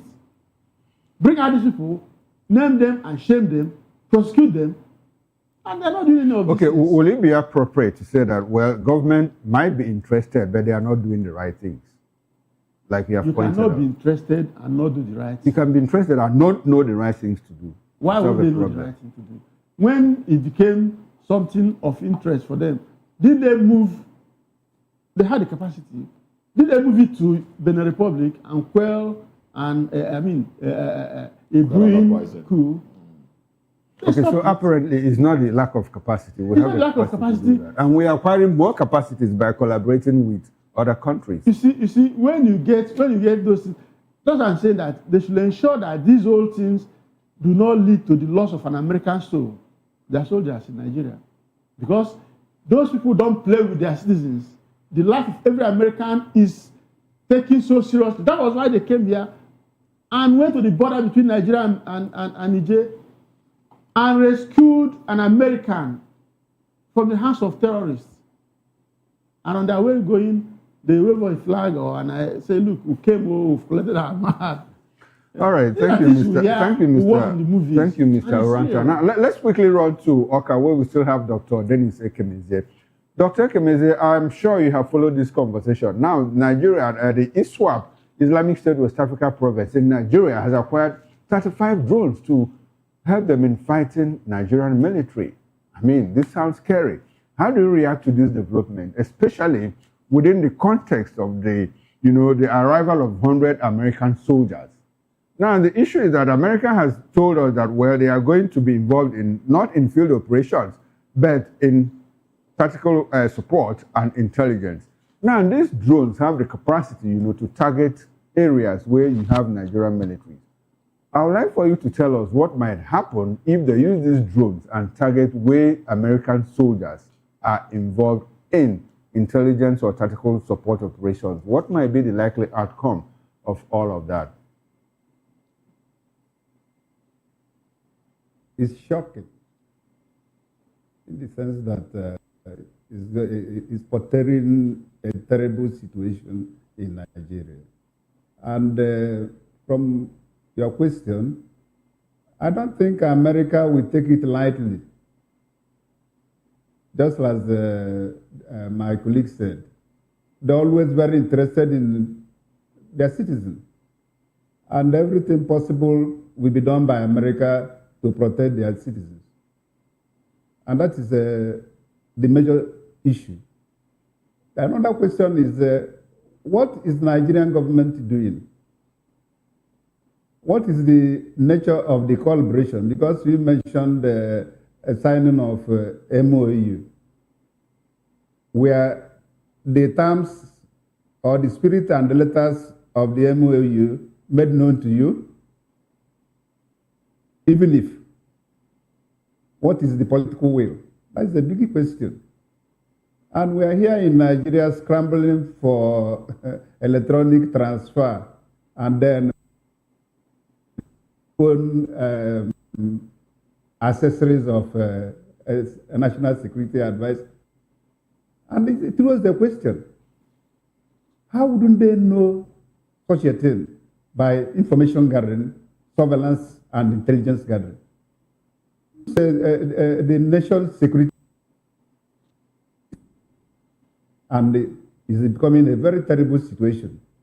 However, we believe America will not allow the citizens and will not allow the course they have set up to die like that. Dr. Kemeze, when we frame issues around insecurity, you know, lack of political will, are we actually being fair to this government?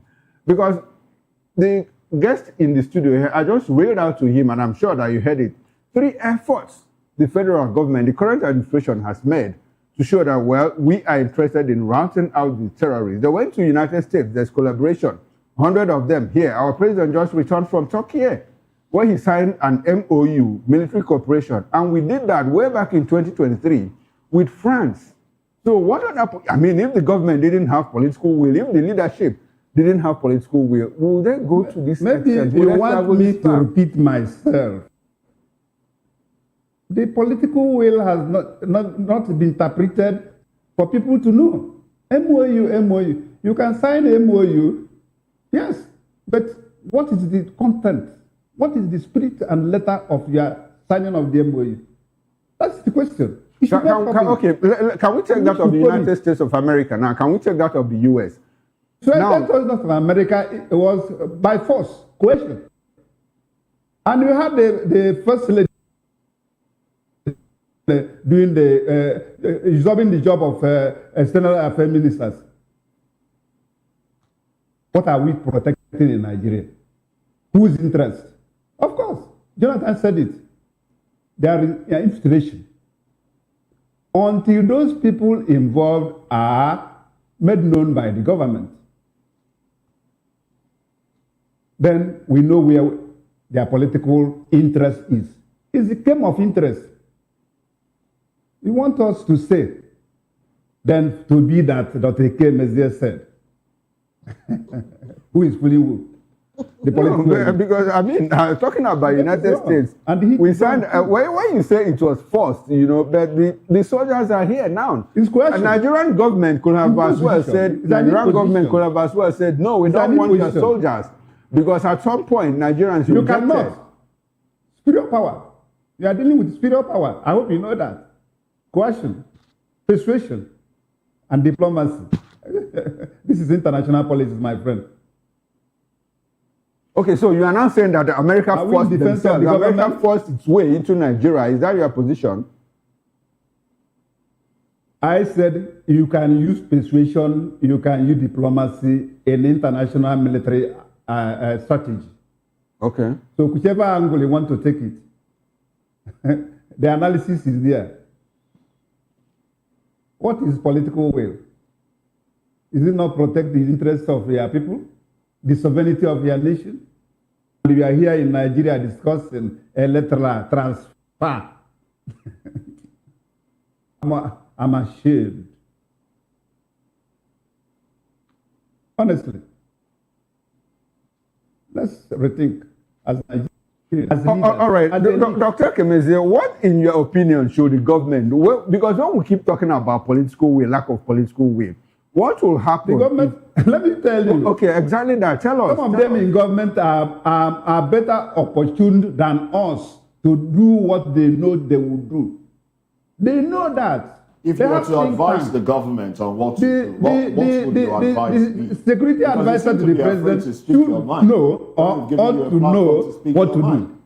Dr. Dennis Ekemeze, the question we are asking is, if you were to advise the government, you're saying they know what to do, but they're not doing it. So what is it that you know the government, what would you do if you were in a position to make decisions like that? What would you do? Then when we reach the bridge, Dr. When I reach we have reached the bridge. We have know what I will do. Oh, you basically don't know what to do. Yes. So we shouldn't. I will be in a combatant position if they get into a quagmire, because they're also stuck trying let to let them employ us. Let them call us. Let us make us part of the think tank, and we'll tell them. Okay, so for you, We'll it's serve about the nation stomach in infrastructure. various capacities. Is that it? I'm not looking for stomach infrastructure. Pardon? I'm not looking for appointments. You're looking for what? I'm not looking for appointment. I'm not looking for. But you just said they should employ him. But if they need think tank, they know what to do. All right. Thank you very much. Dr. Dennis Ekeme is here. We're trying to, it's not just about pointing out, what government have not done and the problems of Nigeria. On VOP television, we also try It's a security matter. You don't showcase certain strategies in security matters. Yes, you know that. I'm happy, Dr. Kemezi, I'm happy that you are saying that. Dr. Kemezi, I'm happy you are saying that you don't showcase, some security matters in public. But you want the Nigerian government to open to you the MOU they have with the Americans and with Turkey and with France. With you and myself, people it will be made known to. There are people, yes. And those people that should be made known to, are they telling you that they are not aware? I want me to say it. My friend. All right, then. Thank you very much, Dr. Dennis Ekeme is here and Mr. Somi Oranta. Let's move away from this conversation. Let's look at what the Ecowas court is saying. Ecowas court confronts Nigeria over failure to enforce its judgment. Let's talk about this when we come back.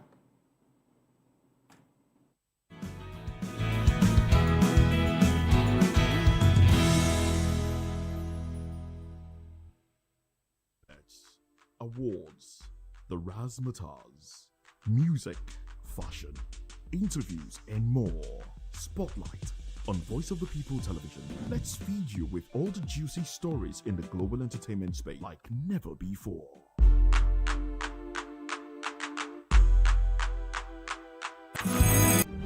In a world where power shifts its every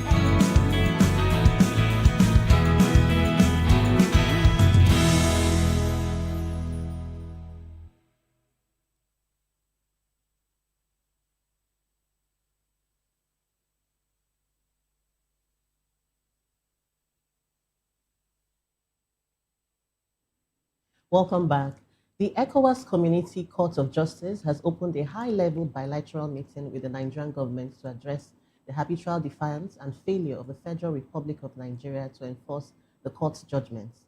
The three-day engagement, which commenced on Monday at the seat of the court in Abuja, runs through February 18, 2026.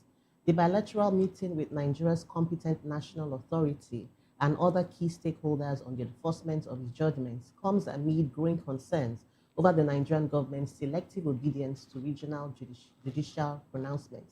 The ECOWAS court, led by its president, Honorable Ricardo Claudio Montero, is seeking to establish a framework for collaboration to address the specific challenges hindering the enforcement of its decisions within Nigeria. Despite the ECOWAS revised treaty stating that the court's decisions are final and binding on all member states, Nigeria has a long history of ignoring rulings, particularly those involving human rights violations and the illegal detention of citizens. Still with us to discuss this issue, we have Mr. Somi Oranta. Mr. Oranta, we know back here in Nigeria, this is what we see all the time. And it's not also surprising that even on the broader scale, we see this happening on ECOWAS, at the ECOWAS level. What is your take on this? Are we shocked? It's our way. It's our way here. And unfortunately, when we have failed to take caution to get wise counsel at home, we have taken this naked dance to the public. So what are the implications? What are the implications of flouting court orders, especially, locally now? ECOWAS is saying, look, we have given you orders to do things, especially when it comes to human rights issues, but you're flouting it. Nigeria, a member of ECOWAS, flouting judgments from ECOWAS court. What are the implications of this? Nigeria is not just an ordinary member of ECOWAS. It's a very powerful member of ECOWAS. And Nigeria is like the United States in world organizations like United Nations, like the World Bank and all that. That is the role Nigeria plays.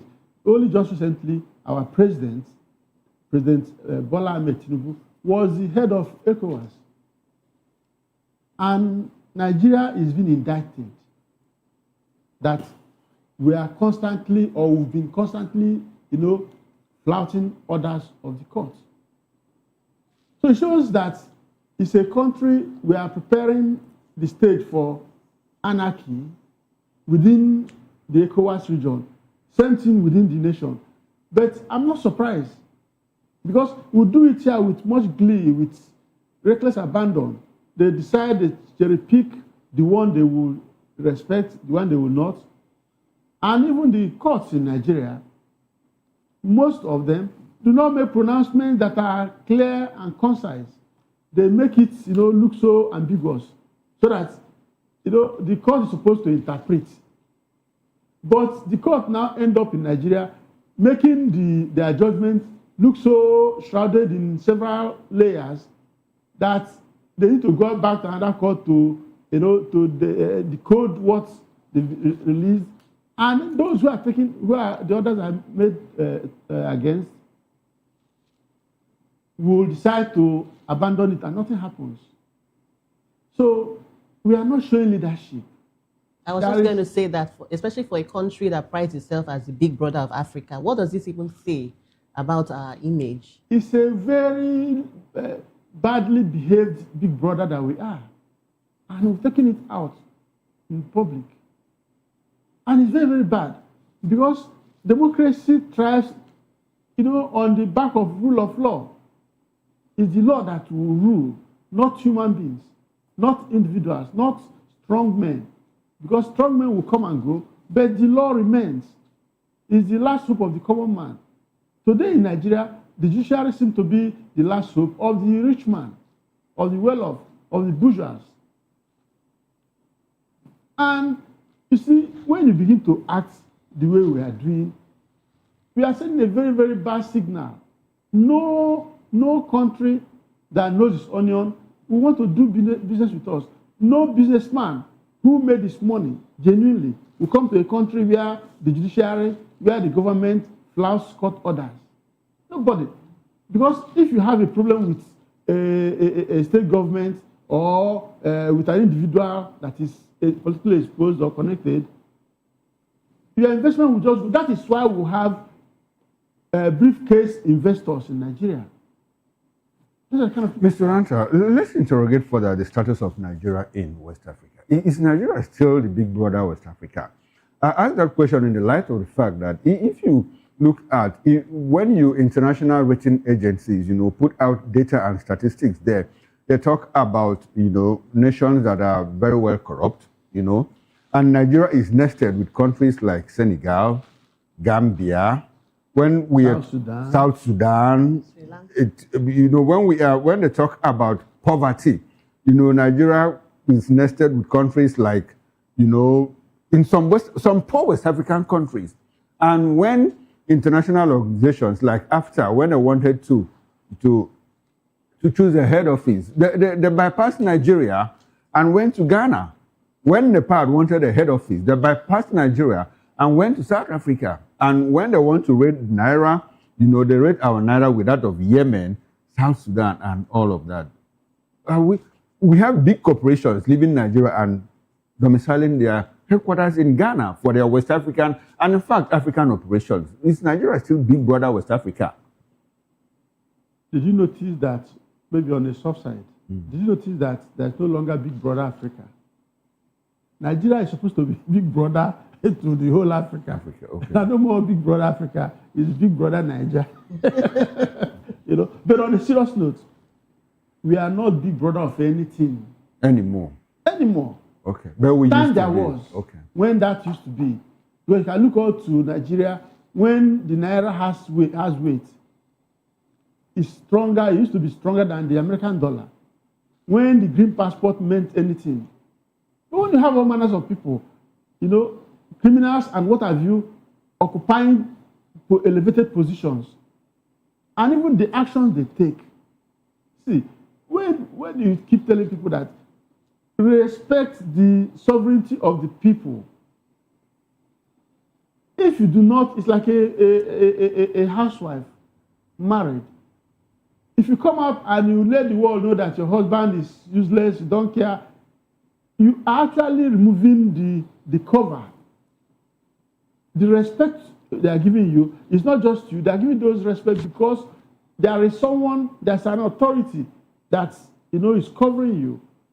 So those people who are in, few of them in government positions, they act as if the people don't matter. They're actually messing themselves up because the world knows that these people don't have the backing of their own people. So they're just there on their own. That is why there's a dearth of leadership in Nigeria. What we have is a sort of army of occupation, kind of buccaneers in power. So that is why the world is rating us low on different counts. And they're not ashamed. In fact, one of the laws, Mr. Ranta, one of the laws that the Ecowas court is asking Nigeria to repeal is the Kano blasphemy law, which prescribes death penalty for anybody who insults Prophet Muhammad.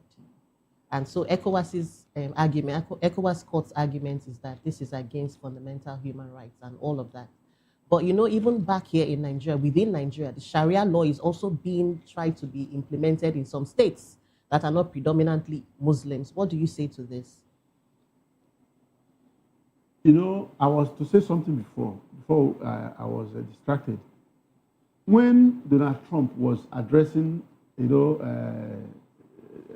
one of the summits, he said that he was talking about Greenland and some countries in Europe were trying to, he said, look, you guys have to support us. If not for America, that all of you, or most of you, would have been speaking German or Japanese. If not for this American intervention, some of us, maybe all of us, will be compelled to abandon whichever religion you have and follow a particular one by force of arm. I don't know what's happening in Nigeria. When this government was coming, we said, look, you cannot do Muslim tickets. They said, no, it doesn't matter. But look at where it has taken us to. For the first time in Nigerian history, even during the Civil War, it was not brazen that another country would come and hit targets in Nigeria that American soldiers will have boots on ground in our country. So we better act now before it's too late. Dr. Ekemezie, please, can we hear get your thoughts on this issue, please? Well, I think you know the difference between puff and bread. Let me pick that analogy. We've done well in the past. Ecowas, our soldiers were fantastic. But today, where are we? We are arguing about political will or non-political will. I want to draw you back also to, I make technical glitch that did the American wonder in 2003 election. These are part of the effects. Once the leadership of a nation or an organization is not getting the right thing to do, then the situation will not be able to be managed. And that's where we are finding ourselves. We are crying that they have already dictated our problems. It's internal. And we are taught in political science courses that internal contradiction in a system, this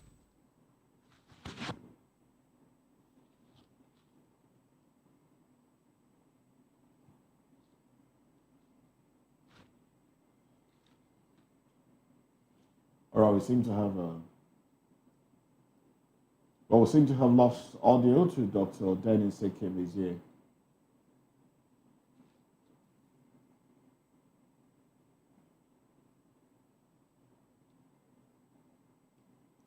All right, unfortunately, we're being told that we've lost audio to Dr. Dennis Ekemezie and so cannot continue taking his summation there. But well, let's wrap this up now. Let's bring it back to the studio. We have Somi Ranta. Now, Somi, tell us, in concluding now, we're coasting home now. Let's bring all the conversations we've had so far. What will be your concluding thoughts from the House of Reps, Senate issues to terrorists, showing in a show of force, as the military shows force, terrorists also show force, to Ecowas court saying, look, Nigeria, you are becoming recalcitrant, disobeying court orders. What are your concluding thoughts? Well, I will start by, or I should end by saying that those who are elected should always, or must always have at the back of their mind that they are representatives of people, and that the true sovereignty resides with the people, and that if they discard the will of the people, those individual wills that made up the general will that they exercise, they are also stripping themselves naked of every manner of authority. It will be in their own interest to listen to the people and do what they want, because you cannot be so sure of anything. Politicians have not shown, they've not shown capacity. They've not shown respect for the rule of law. They have not shown respect to governance, be it political, be it social, be it in every way possible, economical. They've not shown. So they have to prove to Nigerians that democracy is what Nigerians need. That's one. Then, when you talk about the show of force by the insurgents, the government must show capacity. They have the capacity, but they must show it. They must convince Nigerians that they are serious about fighting this insurgency in Nigeria. Because Nigerians cannot be losing our brothers and sisters the way it's been going on without any, they'll say they'll be brought to book. I'm sure that the book must have filled up to overflowing capacity by now. The life of every Nigerian must matter. And that is what governance is all about.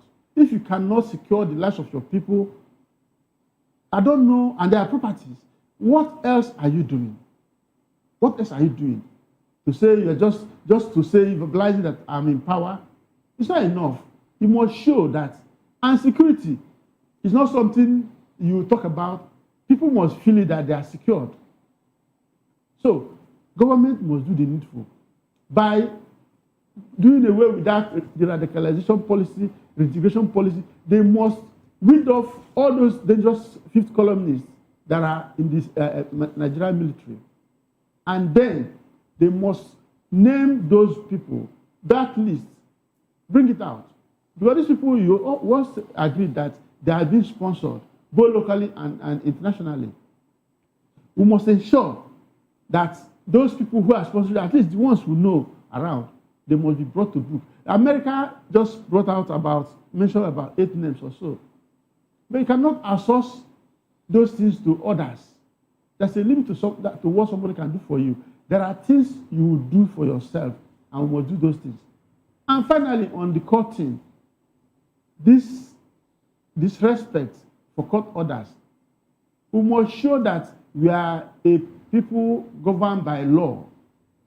And when you discard law, the next thing you have on the table is anarchy.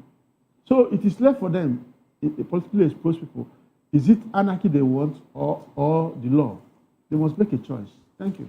All right, making a choice. Basically, that's your summation. Now, I understand that we've lost connection to Dr. Dennis Ekemeze, so unfortunately, we can't take his concluding thoughts at this moment. But I must say a very big thank you to you, Dr. Dennis Ekemeze, for coming on the program, and also thanks to Mr. Somi Oranta for coming on the program. Well, this is how far we go on VOP TV. VOP this morning, newspaper review comes up next, and these issues, as troubling as they are, we will continue to, try to make sense of it, try to prefer solution to these issues and help Nigerians understand the options available to Nigerians and what can be done differently. I'm Moses Humphrey. I'll see you again at 10 o'clock for newspaper review. Bye for now. And I'm Jane Ogoye. Thank you for watching.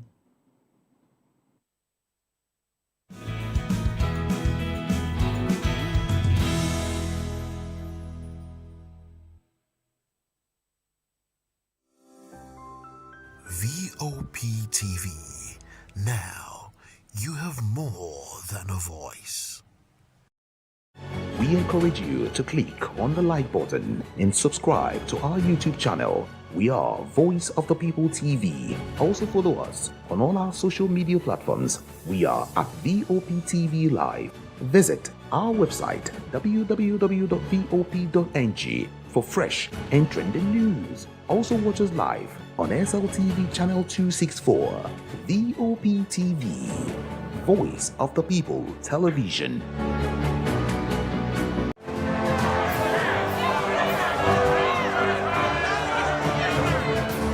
Do you want your voice to be heard?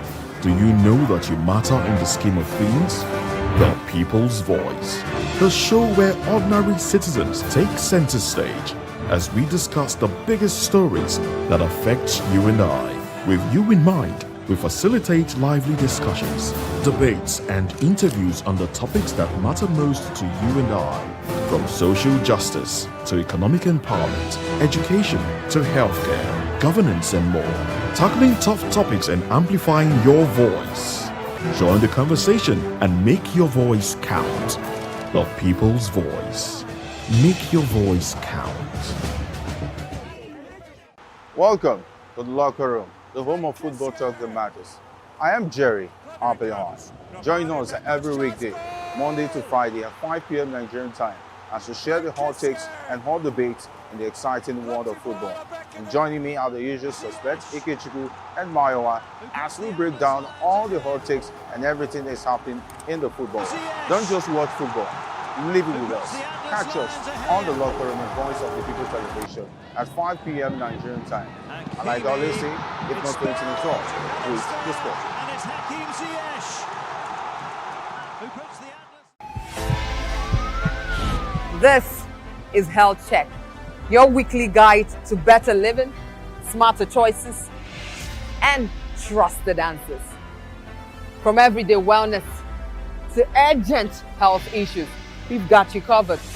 Health Check, only on Voice of the People television, where your health has a voice.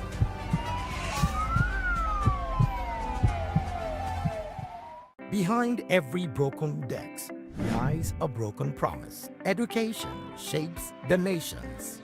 But who is asking the right questions?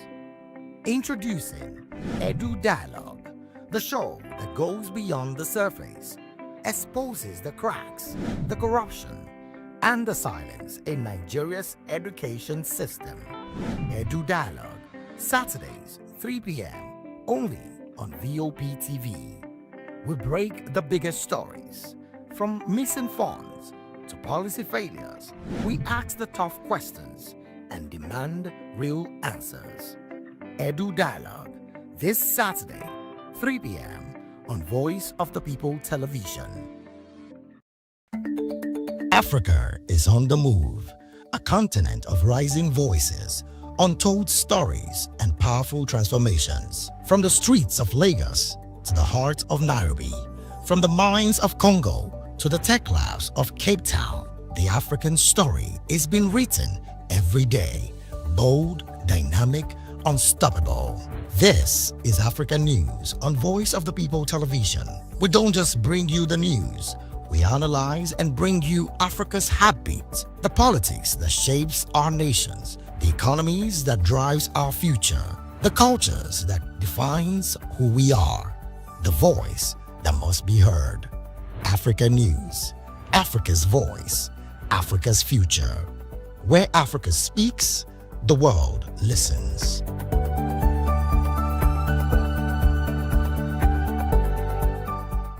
Are you ready for the extraordinary?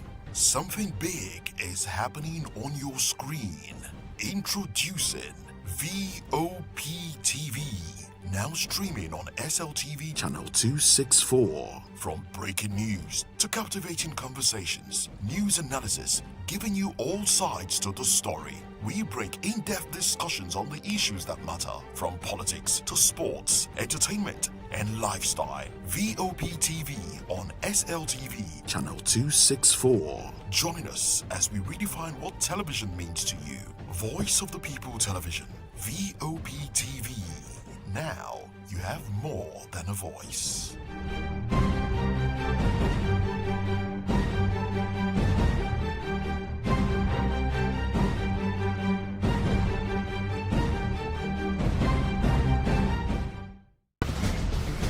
Join us as we drive into the world of politics through insightful interviews with prominent political figures, both serving and former governors, ministers, senators, legislators, party chieftains, activists, and analysts. Get first-hand information into the decision-making processes that affect our daily lives. Highly engaging one-hour program that brings political discourse into focus.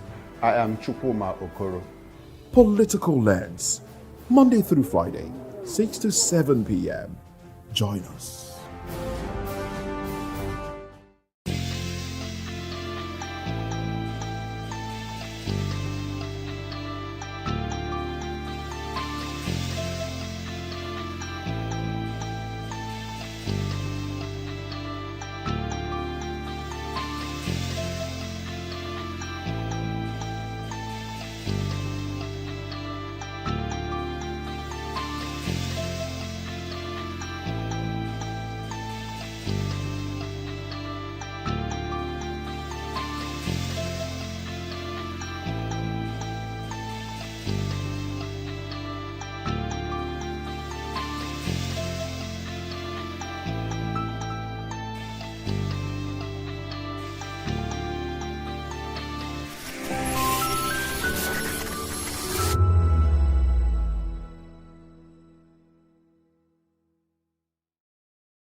Hello there, my name is Damilola Ogunsi, also known as the Goldfish. Hi, my name is Chiki Bright Emmanuel. I'm an actor and a filmmaker.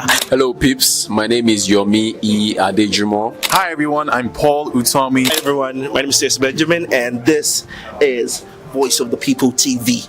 I need you to keep it locked to VOP TV. See, I'm looking for good entertainment. You want to get good movies, good music, politics, talk shows, sports and entertainment. You really want a channel that gives you everything you need without you having to run around. VOP is where you are. That's Voice of the People. If you're not listening to this, you're not one of us.